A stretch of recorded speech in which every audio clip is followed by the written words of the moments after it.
With 3 boys in my house, I feel like I say, "What were you thinking?" at least 4 times daily. And the truth is, they can't tell you what they were thinking because they weren't. And that's okay. Because that small space that slivers in between impulse and action is inhibition.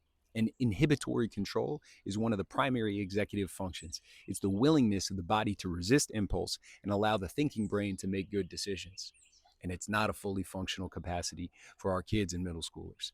We're expecting that in this brief moment between impulse and action, inhibition will click on like a light, stop a behavior, and redirect our kids towards the wise choice. But that space of mental negotiation is a very wide skill gap that they have very little experience in. And the conversation between impulse and wisdom is undermined by their developmental phase.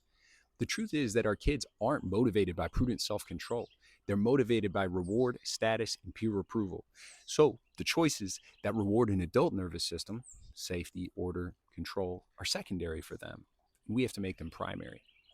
The trick that we use is we find a way to reward inhibition. Inhibition has to be a named skill that's practiced and rewarded, something that our kids gain status and praise from.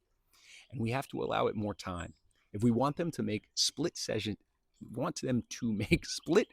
second decision making that tell them this is a bad idea, then we have to start with allowing those decisions to take 3, 4, and 5 minutes. The starting point for those decisions is choice. And so much of our kids' life is choiceless because we don't trust them. So integrate more decision making in their life with greater space and time to decipher and determine, and then reward them with social affirmation for good choices. It sounds like this. Hey, listen, you could stay up and watch the rest of this game. It'll probably last for about another 45 minutes, but you do have school and practice tomorrow. So how much longer do you think you want to watch? I created the space for choice between impulse and prudence. I'm giving him time to think. And when he turns around and says, just 15 more minutes, I say, okay, good call. That's not too late, but you get to watch the halftime.